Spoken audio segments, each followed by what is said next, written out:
Making your first measurement. When you start making your measurements, it would probably be best to start with the main objects in the landscape. As I said earlier, the main objects include the corners of the house, storage buildings, trees, large shrubs, that kind of thing. I like to start with the corners of the house. In this drawing, the red pin marks the location of the plane table on the drawing. The red stake marks the location of the plane table in the real world and also marks the point from which all measurements will be taken. The red imaginary point will be estimated by the person walking the distance being lined up with the red stake at an offset. The drawing will be made by projecting lines toward the landscape objects, with all of the lines having the pin as a starting point. The solid green line located on top of the ruler will be the line along which the sightings will be made.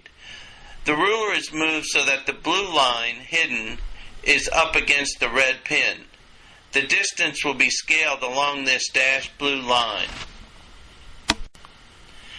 I like to mark the main objects first, like the corners of the house, and the coordination points for my future drawings located outside my current drawing area. The first point to be drawn will be the front left corner of the house.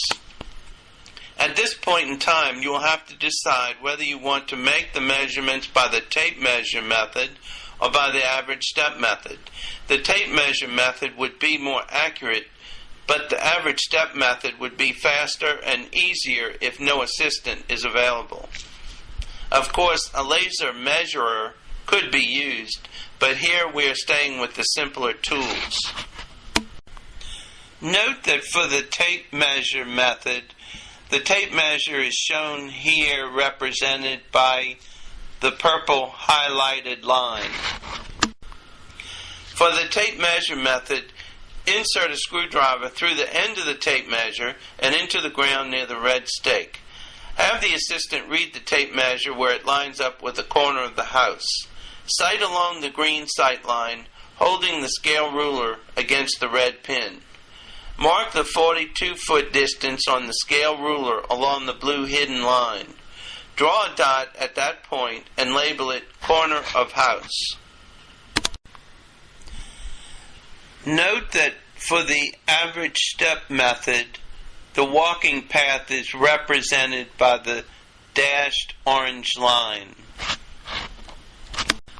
For the average step method, start walking at an imaginary point in line with the stake.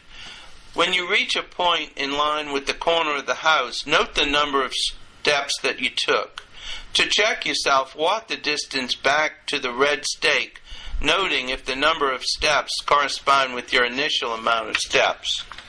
In this case, I took my 19.3 steps and converted it to feet by multiplying the number of steps by the number of feet in my average step, or 19.3 steps times 2.2 feet per step. The result, 42.8 feet, is within my 2.2 foot margin of error.